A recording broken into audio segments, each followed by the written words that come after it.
أعوذ بالله من الشيطان الرجيم.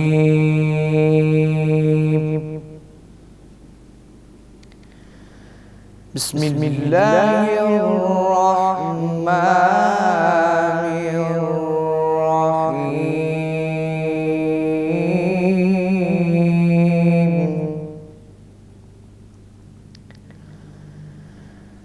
الرحمن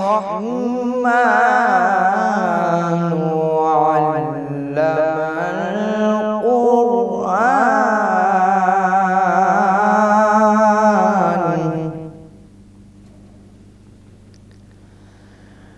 وخلق الإنسان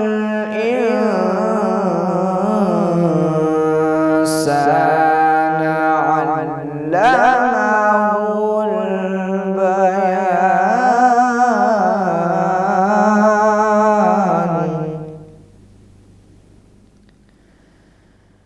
بسم الله الرحمن الرحيم.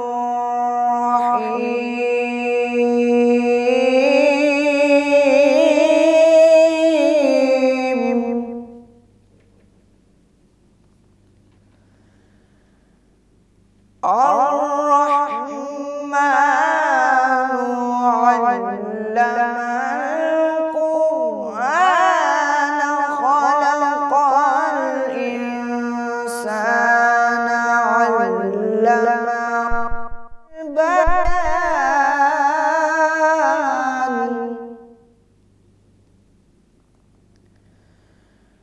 الشمس والقمر بحسبان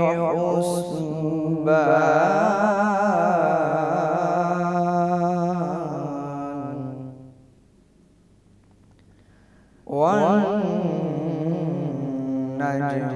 والشجر يسجدان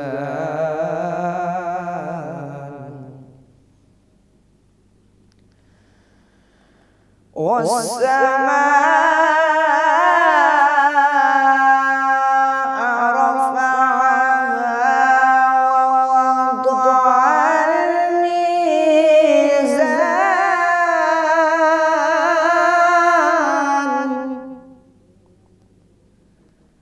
ألا تطغوا في الميزان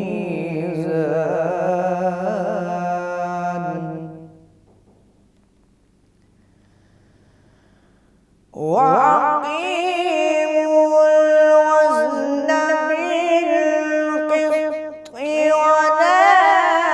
تخسروا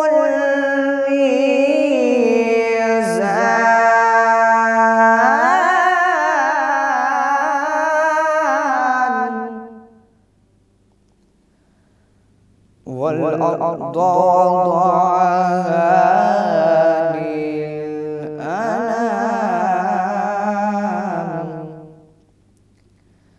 فيها فاكهة والنخل ذات الأكمام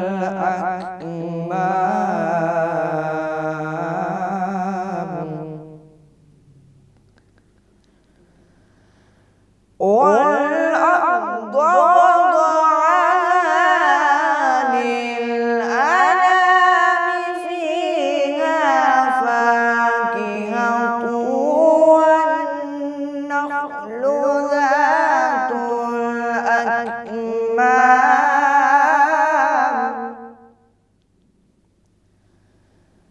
والحب ذو العصف والريحان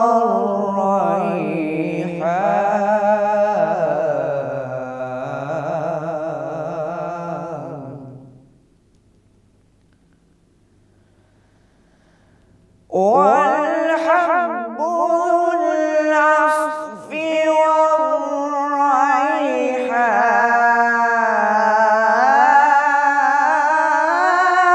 والريحان فبأي آلاء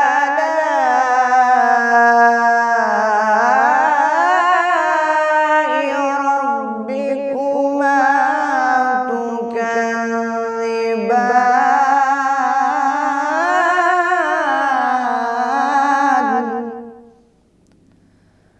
فبأي آلاء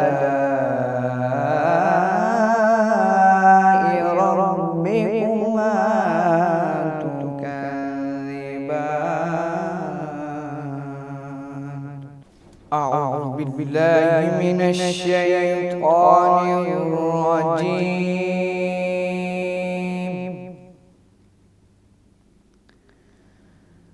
بسم الله الرحمن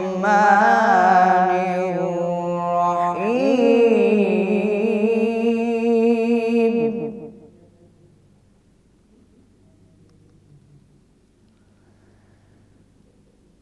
هو الله الذي لا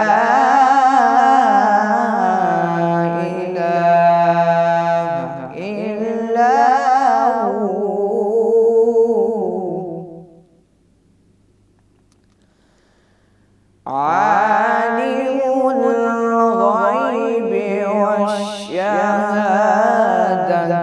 هو الرحمن الرحيم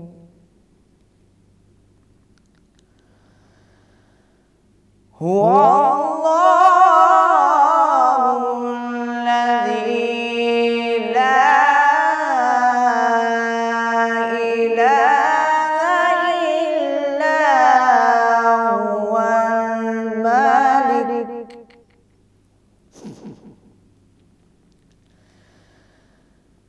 الملك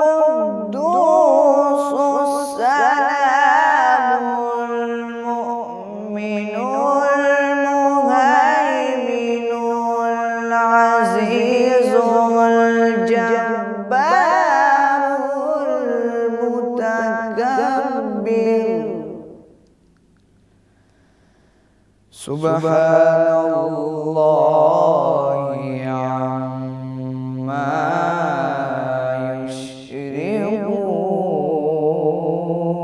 يشركون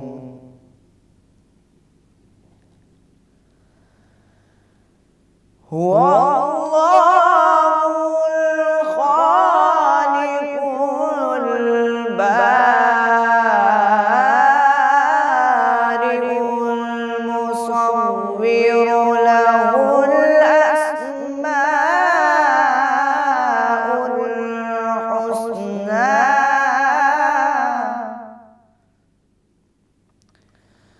يسبح له ما في السماوات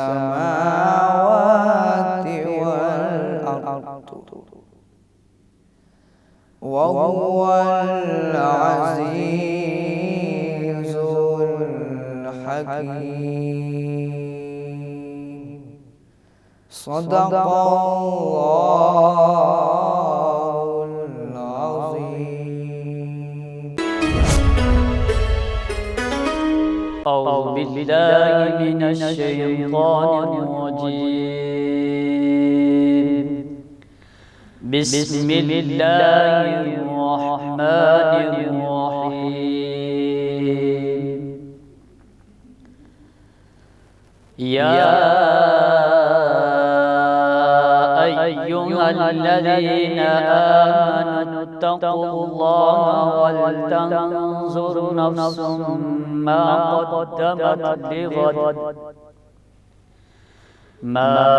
قدمت لغد واتقوا الله إن الله خبير بما تعملون ولا تكونوا كالذين نسوا الله فأنساهم أنفسهم أولئك هم الفاسقون لا يستوي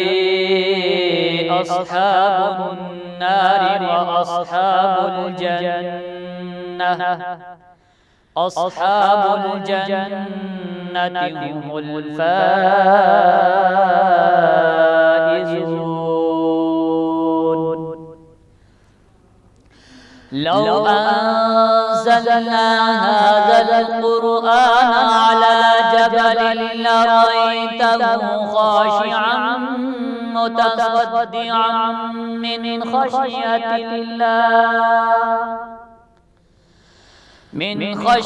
الله وتلك الأمثال نضربها للناس لعلهم يتفكرون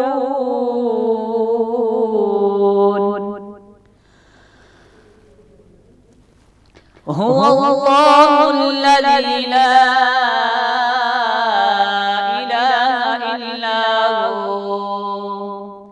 عالم الغيب والشهادة هو الرحمن الرحيم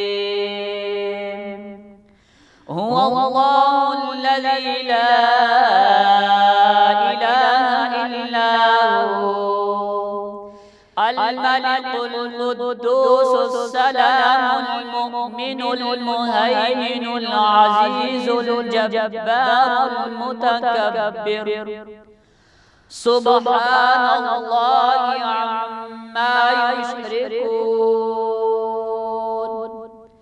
هو الله الخالق البارئ المصور له الأسماء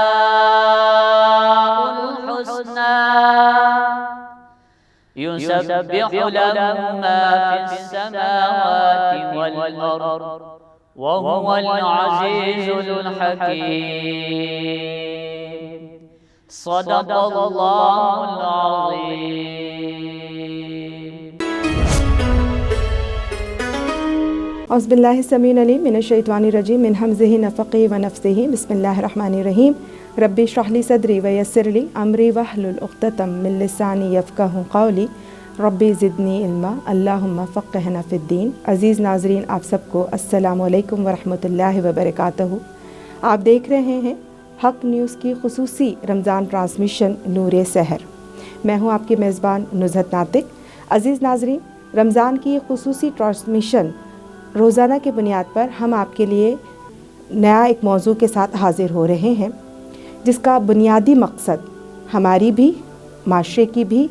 اور بالخصوص اجتماعی طور پر ہم اپنے معاشرے کے اندر موجود تمام برائیوں کی اصلاح چاہتے ہیں، تاکہ روز قیامت ہم سب اللہ کے نزدیک سرخرو ہو سکیں اور اس اصلاح معاشرہ کے کار خیر کے اندر اپنا حصہ ڈال سکیں۔ اللہ سے دعا ہے کہ اللہ تعالی ہم سب کو اپنے بارگاہ میں قبول اور منظور فرمائے۔ ناظرین، اب ٹرن آپ کی ہے کہ آپ بھی ہمارا بھرپور ساتھ دیجیے، چینل کو سبسکرائب کیجیے، اپنے رشتہ داروں تک اس کو پہنچائیے تاکہ ہم اہم دینی معلومات آپ تک بر وقت پہنچ سکے اور انجام اخروی کے لحاظ سے ہم سب اللہ کے ہاں سرخرو ہوں اور اس کی رضا کو پالیں۔ آج کا ہمارا موضوع حسد ہے۔ حسد کہتے ہیں کسی کے پاس اللہ کی کوئی نعمت دیکھ کر یہ تمنا کرنا کہ وہ اس سے چھن جائے، خواہ خود کو حاصل ہو یا نہ ہو۔ یہ ایک ایسی باطنی اور روحانی بیماری ہے جو انسان کے سینے میں کینہ، بغض اور کھوٹ کا بیج بو دیتی ہے، جس سے انسان کے تمام نیک اعمال ضائع ہو جاتے ہیں اور اس سے اعمال صالحہ کی توفیق چھین لی جاتی ہے۔ معاشرتی زندگی کے حوالے سے مختلف مواقعوں پر ہادی عالم صلی اللہ علیہ وآلہ وسلم نے اپنی امت کو حسد، کینہ، بغض اور ان جیسی دیگر باطنی بیماریوں سے بچنے کی تاکید فرمائی اور فرمایا کہ آپس میں ایک دوسرے کے ساتھ اتفاق اور اتحاد، یگانیت اور بھائی چارگی کے ساتھ رہو، اور اسی کی تعلیم آپ صلی اللہ علیہ وآلہ وسلم نے پوری زندگی اپنی امت کو دی۔ حضرت انس بن مالک رضی اللہ تعالیٰ عنہ سے روایت ہے کہ آپ صلی اللہ علیہ وآلہ وسلم نے ارشاد فرمایا، آپس میں ایک دوسرے کے ساتھ حسد نہ کرو، آپس میں ایک دوسرے کے ساتھ بغض کو نہ رکھو اور نہ ہی آپس میں قطع تعلقی کرو، بلکہ آپس میں بھائی بھائی بن کر رہو۔ ایک دوسری روایت میں حضرت ابو ہریرہ رضی اللہ تعالیٰ عنہ سے مروی ہے کہ نبی کریم صلی اللہ علیہ وآلہ وسلم نے ارشاد فرمایا، حسد سے بچو، کیونکہ حسد نیکیوں کو اس طرح سے کھا جاتا ہے جس طرح سے آگ لکڑیوں کو کھا جاتی ہے، اور ایک اور روایت میں اللہ کے رسول صلی اللہ علیہ وآلہ وسلم نے فرمایا حسد نیکیوں کے نور کو بجھا دیتا ہے۔ ذکر نبی ہو اور مدحت نبی نہ ہو یہ تو ممکن ہی نہیں، اور ہمارا پروگرام بھی بغیر نعت رسول صلی اللہ علیہ وآلہ وسلم سے مکمل نہیں ہوتا۔ تو آئیے ناظرین ایک نعت مبارک کو سنتے ہیں۔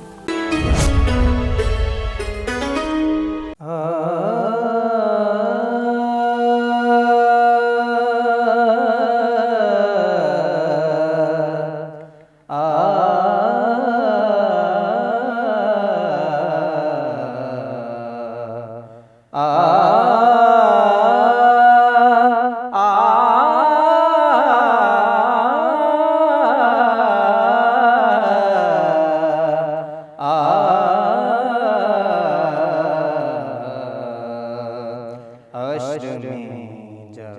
ان کو سجدے سے اٹھایا جائے گا،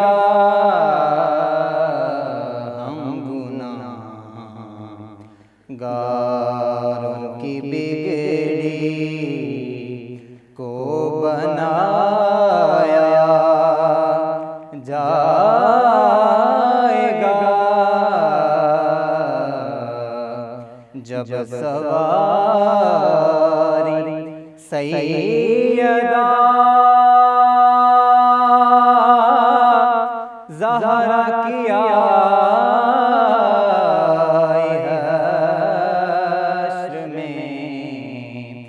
جب سواری سیدہ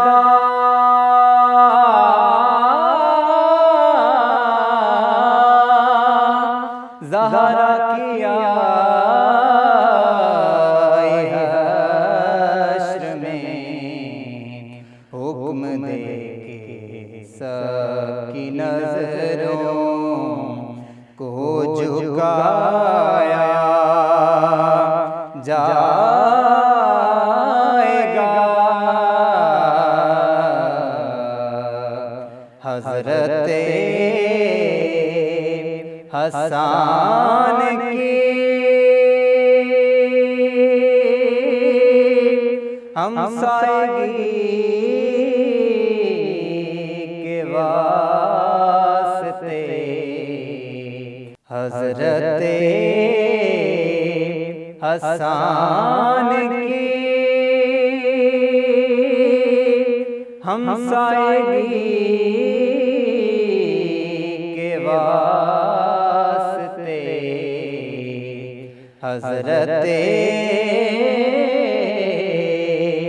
حسان کی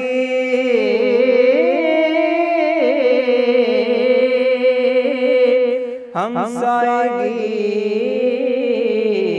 کے واسطے، نعت پڑھنے سننے والوں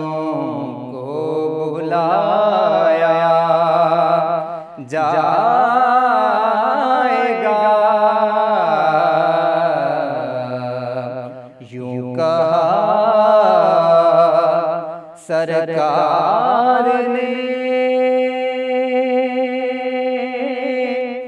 کہ میرے یار غار کو، یوں کہا سرکار نے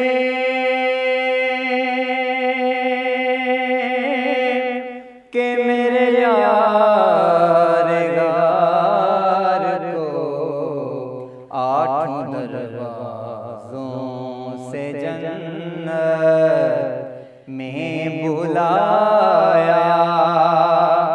جائے گا،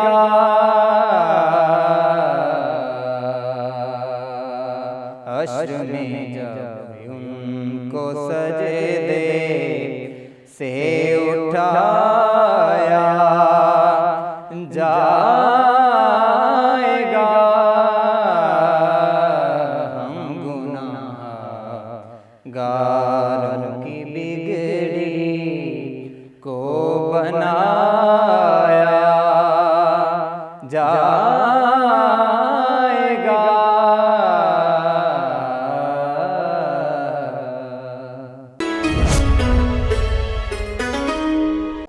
کیف حاضری تھی سرور کے سامنے، کیف حاضری تھی سرور کے سامنے، مجرم کھڑا تھا شافعِ محشر کے سامنے،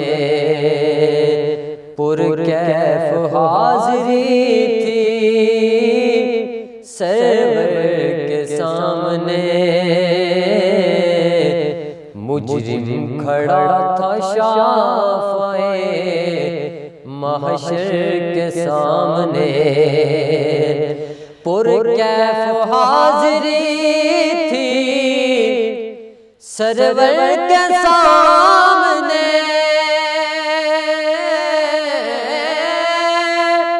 کیف حاضری تھی سرور کے سامنے، مجرم کھڑا تھا شافعِ محشر کے سامنے، مجرم کھڑا تھا شافعِ محشر کے سامنے، اور پورے کروں گا کس طرح آداب حاضری،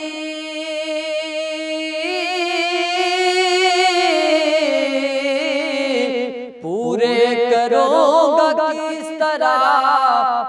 آداب حاضری، پورے کروں گا کس طرح آداب حاضری، کس منہ سے جام پاؤں گا چہرہ انور کے سامنے، مجرم کھڑا تھا شافعِ محشر کے سامنے، اور 70,000 آئے گے صبح مطلع گا، 70,000 آتے ہیں صبح مطلع گا، نور جمال پہ کرے انور کے سامنے، مجرم کھڑا تھا شافعِ محشر کے سامنے، اور خون رسول پاک کا اجازت دیکھیے، خون رسول پاک کا اجازت دیکھیے، بس پا ہوئے ہزاروں گے 72 کے سامنے، بس پا ہزار ہوئے گے 72 کے سامنے، مجرم کھڑا تھا شافعِ محشر کے سامنے، مجرم کھڑا تھا شافعِ محشر کے سامنے۔ میں لب کوشا نہیں ہوں، میں لب کوشا نہیں ہوں، میں لب کوشا نہیں ہوں، اور میں التجا ہوں، میں محفل حرم کے آداب جانتا ہوں، میں محفل حرم کے، میں محفل حرم کے آداب جانتا ہوں، میں لب کشا نہیں ہوں میں، لب کشا نہیں ہوں، اور یہ روشنی سی کیا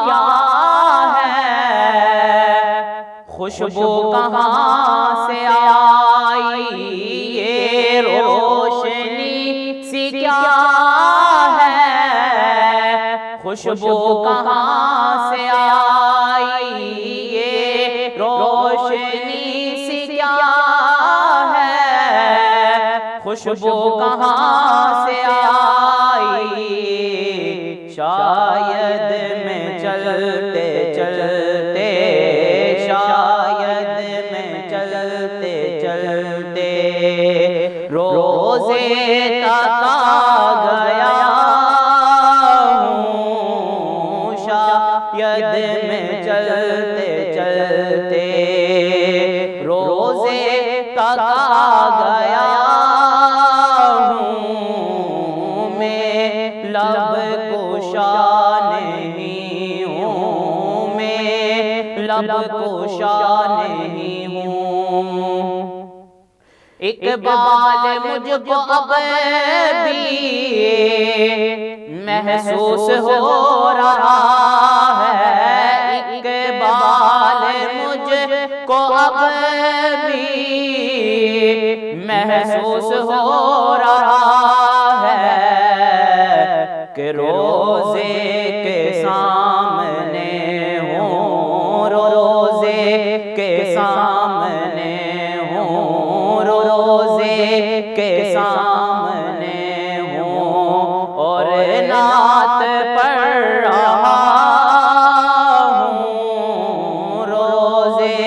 کے سامنے ہوں، اور نعت پڑھ رہا ہوں میں، لب کشا نہیں ہوں میں، لب کشا نہیں ہوں، کوئی تو آنکھ والا گزرے گا اس طرف سے، کوئی تو آنکھ والا گزرے گا اس طرف سے، طیبہ کے راستے میں، طیبہ کے راستے میں منتظر کھڑا ہوں، طیبہ کے راستے میں منتظر کھڑا ہوں میں، لب کشا نہیں ہوں میں، لب کشا نہیں ہوں، اور میں بے التجا ہوں میں، محفل حرم کے آداب جانتا ہوں میں، لب کشا نہیں ہوں میں، لب کشا نہیں ہوں میں، لب کشا نہیں ہوں۔ سبحان اللہ، ماشاء اللہ، اللہ رب العزت اس توصیفی کلام کے صدقے ہم سب کو بھی اپنی بارگاہ الہی میں قبول فرما لے۔ ناظرین، دوبارہ اپنے موضوع کی طرف آتے ہیں کہ حسد، جسے نبی کریم صلی اللہ علیہ وآلہ وسلم نے ایک روحانی اور باطنی بیماری سے متعارف کروایا کہ کس طریقے سے یہ انسان کے اندر موجود ہو کر اس کے تمام اعمال صالحہ کو بھی ختم کر دیتی ہے، اور ساتھ ساتھ اس کے اندر وہ انتشار پیدا کر دیتی ہیں جس سے اس کا ذہنی اور قلبی سکون بھی ختم ہو جاتا ہے۔ جیسے ہم نے حسد کی تعریف میں دیکھا کہ حسد کیا ہے کہ اللہ کی دی ہوئی تقسیم کے اوپر راضی نہ ہونا۔ ایک روایت میں آتا ہے، حضرت انس بن مالک رضی اللہ تعالیٰ عنہ فرماتے ہیں کہ ہم سب لوگ مسجد نبوی میں آپ صلی اللہ علیہ وآلہ وسلم کے ساتھ بیٹھے ہوئے تھے۔ آپ نے فرمایا کہ اس وقت جو شخص اندر داخل ہوگا وہ جنتی ہیں، تم میں سے جو بھی جنتی کو دیکھنا چاہتا ہے وہ اس کو دیکھ لے۔ ہم نے دیکھا ہے کہ ایک انصاری صحابی اندر داخل ہوئے جن کی داڑھی سے وضو کے پانی کے قطرے گر رہے تھے، ان کے بائیں ہاتھ میں جوتیاں تھیں اور وہ مسجد کی صفوں کی طرف چلے گئے۔ اگلے دن پھر نبی کریم صلی اللہ علیہ وآلہ وسلم نے ہم سب سے کہا کہ اب جو شخص داخل ہوگا وہ جنتی ہے، تم میں سے جو جنتی کو دیکھنا چاہتا ہے وہ اس شخص کو دیکھ لے۔ اگلے دن بھی وہی شخص جو ہے وہ داخل ہوئے مسجد میں۔ پھر تیسرے دن بھی یہی واقعہ ہوا کہ وہی شخص ان کے داخلے سے پہلے ہی نبی کریم صلی اللہ علیہ وآلہ وسلم نے کہا کہ اب جو شخص مسجد میں داخل ہوگا وہ جنتی ہے، تم میں سے جو کوئی بھی جنتی کو دیکھنا چاہے تو وہ اس شخص کو دیکھ لیں۔ عبداللہ بن عمر رضی اللہ تعالیٰ عنہ بھی ہمارے درمیان موجود تھے۔ جب انہوں نے تینوں دن انہی صاحب کو دیکھا تو وہ اٹھے اور ان کے پیچھے چلے۔ ان کے گھر پہنچنے کے بعد انہوں نے ان صحابی سے کہا کہ میری اپنے والد سے کچھ کشیدگی ہو گئی ہے، اگر آپ اجازت دیں تو میں کچھ دن آپ کے گھر قیام کر لوں۔ انہوں نے بخوشی انہیں مہمان کے طور پر قبول کر لیا۔ عبداللہ بن عمر 3 دن ان کے گھر میں رہے اور یہ جائزہ لیتے رہے کہ وہ کون سے نیک اعمال ہیں جن کی بنا پر نبی کریم صلی اللہ علیہ وآلہ وسلم نے تینوں دن انہیں جنت کی بشارت دی۔ جب انہوں نے دیکھا ان کا معمول بالکل ویسے ہی ہے جیسے عام تمام صحابہ اکرام کا ہے تو وہ بہت حیران بھی ہوئے۔ تیسرے دن جب وہ اپنے گھر کو جانے لگے تو انہوں نے ان صحابی سے کہا کہ میری اپنے والد سے کوئی کشیدگی نہیں ہوئی تھی، اللہ کے رسول صلی اللہ علیہ وآلہ وسلم نے 3 دن آپ کے بارے میں ہمیں یہ کہا کہ اب جو شخص داخل ہوگا وہ جنتی ہے، اور تینوں دن آپ ہی تھے۔ میں اس غرض سے کہ ایسا کون سا عمل ہے کہ اللہ رب العزت آپ سے اس قدر راضی ہوا کہ آپ کو جنت کی بشارت وہ بھی نبی کریم صلی اللہ علیہ وآلہ وسلم کی زبان مبارک سے ملی، تو میں نے دیکھا کہ آپ کے تو وہی معمول ہیں کہ جو ہمارے معمول ہیں۔ وہ صحابی کچھ دیر رکے اور انہوں نے کہا ہاں میرے تو یہی معمولات ہیں جو کہ تم روز ہی دیکھتے رہے ہو۔ تو عبداللہ بن عمر چل پڑے ان کے گھر سے۔ تھوڑی ہی دور گئے تھے کہ ان صحابی نے انہیں آواز دے کر بلایا اور کہا اے ابن عمر، شاید میرا ایک ایسا عمل ہے جو اللہ کی بارگاہ میں اتنا قبول ہوا ہے کہ نبی کریم صلی اللہ علیہ وآلہ وسلم کی زبان مبارک سے مجھے یہ بشارت نصیب ہوئی۔ عبداللہ بن عمر تیزی سے ان کے پاس آئے اور کہا کہ پھر مجھے جلدی سے بتا دیجئے۔ ان صحابی نے کہا کہ بس صرف اتنا ہی ہے کہ میں روز رات کو سونے سے پہلے اپنے دل سے تمام کینہ اور حسد کو نکال دیتا ہوں۔ میں تمام اپنے ساتھیوں کو، رشتہ داروں کو معاف کر کے سوتا ہوں اور کسی سے بھی حسد نہیں رکھتا۔ شاید یہی وہ ایک عمل ہے۔ تو ناظرین، اس پوری طویل روایت سے ہمیں یہ بات پتہ چلتی ہے کہ اللہ کے ہاں مقبول ترین ایک عمل جو ان صحابی رسول کا تھا وہ یہ کہ حسد سے وہ اپنے آپ کو بچایا کرتے تھے۔ آپ صلی اللہ علیہ وآلہ وسلم نے بھی فرمایا 2 شخص کے سوا کسی سے بھی حسد کرنا جائز نہیں۔ ایک شخص کہ جس کو حق تعالی شانہ نے قرآن کی تلاوت کا شرف بخشا اور وہ دن رات اس کے اندر مشغول رہا، اور دوسرا وہ شخص جسے حق سبحانہ و تعالیٰ نے مال و دولت کی فراوانی سے عطا کیا اور وہ دن رات اس کو خرچ کرنے میں لگا رہا ہو۔ تو ہمیں بھی اپنا جائزہ یہاں ٹھہر کر یہ لینا ہے کہ کہیں ایسا تو نہیں کہ ہم بھی اس ماہ مقدس میں نیکیاں کرتے تو جا رہے ہیں، لیکن ایسا تو نہیں کہ ہماری ان نیکیوں کو ہمارا ہی کیا ہوا حسد کھاتا جا رہا ہو۔ اب کچھ ہم ائمہ اکرام کی جو ہے ان باتوں کو دیکھتے ہیں، اقوال کو دیکھتے ہیں کہ اسماعیل بن امیہ سے روایت ہے کہ نبی کریم صلی اللہ علیہ وآلہ وسلم نے ارشاد فرمایا 3 چیزیں ایسی ہیں جن سے آدمی عاجز نہیں، یعنی اس کے زندگی میں یہ 3 چیزیں لازمی ہوں گی۔ پہلی بدشگونی، دوسری بدزنی اور تیسرا حسد۔ آپ صلی اللہ علیہ وآلہ وسلم نے فرمایا کہ بدشگونی سے تجھے نجات اس طرح سے ملتی ہے کہ تو اس پر عمل ہی نہ کر، یعنی کوئی بھی خیال اگر ہمارے دل میں آتا ہے جیسے کالی بلی راستہ کاٹ جائے یا فلاں دن یہ کام نہ کرے تو ہم کیا کریں، اس کے پر عمل ہی نہ کریں۔ اور بدزنی سے تجھے نجات اس طرح سے مل سکتی ہے کہ تو اس کے بارے میں بات ہی نہ کر، اور حسد سے تجھے اس طرح سے نجات مل سکتی ہے کہ تو اپنے مسلمان بھائی کی برائی کے پیچھے مت پڑ۔ کتنا آسان سا مجرب طریقہ نبی کریم صلی اللہ علیہ وآلہ وسلم نے ہمیں بتا دیا، جس کے ذریعے سے نہ صرف ہم اپنے نامہ اعمال میں اضافہ کر سکتے ہیں بلکہ اپنے آپ کو اس قبیح فعل سے بھی بچا سکتے ہیں جو کہ ہمارے نیکیوں کو اس طرح سے کھا جائے گا جس طرح سے آگ سوکھی لکڑیوں کو کھا جاتی ہے۔ معذب بن حزن کہتے ہیں کہ حسد وہ پہلا گناہ ہے جو آسمان پر اللہ تعالیٰ کی نافرمانی کر کے کیا گیا، یعنی شیطان نے حضرت آدم علیہ السلام سے حسد ہی تو کیا تھا، اور اس نے حسد میں یہ بات کہی تھی انا خیر من، میں اس سے بہتر ہوں۔ اور پھر زمین کے اوپر جو پہلا گناہ ہوا اللہ کی نافرمانی میں، وہ بھی حسد ہی کی بنا پر ہوا۔ حضرت آدم کے بیٹے نے اپنے ہی بھائی کو حسد کی بنا پر قتل کر دیا تھا۔ امام اسمعی فرماتے ہیں کہ میں نے بنو عزرہ نابی قبیلے میں ایک اعرابی کو دیکھا جس کی عمر 120 سال تھی۔ جب میں نے اس سے پوچھا کہ صاحب آپ کی اتنی لمبی عمر کا اور صحت کا راز کیا ہے، تو انہوں نے بتایا کہ میں نے حسد کرنا چھوڑ دیا، اسی لیے ابھی تک باقی ہوں۔ رجا بن حی کہتے ہیں کہ جو کوئی بھی موت کو کثرت سے یاد کرے گا تو اس سے حسد خود بخود نکل جائے گا، یعنی جس کو جتنی زیادہ موت کی یاد آئے گی اتنے ہی وہ ان گناہوں سے خود کو بچا پائے گا۔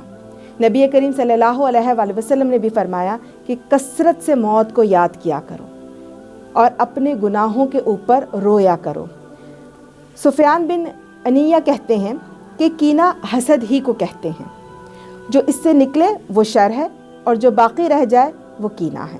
اور جس شخص میں حسد نام کی ذرا برابر بھی کوئی چیز ہوگی تو وہ کہیں بھی صحیح سلامت نہیں رہے گا۔ الغرض یہ کہ حسد، کینہ، بغض، کھوٹ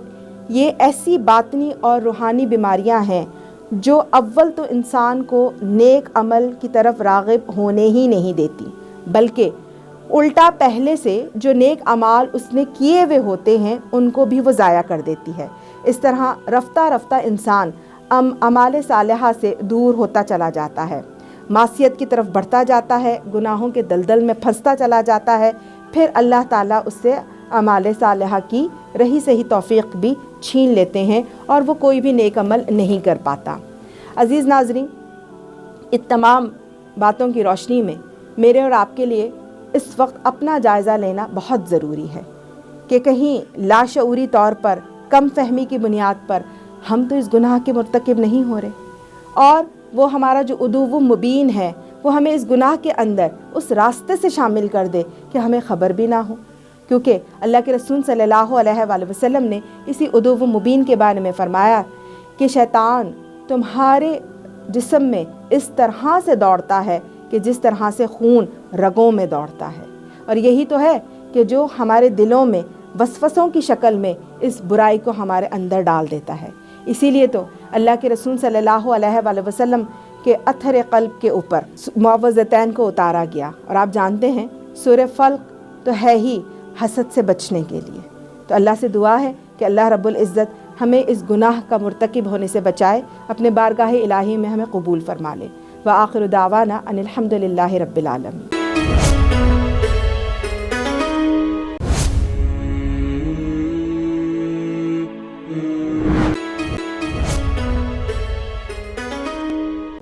لا الہ الا اللہ محمد رسول اللہ، لا الہ الا اللہ محمد حبیب اللہ۔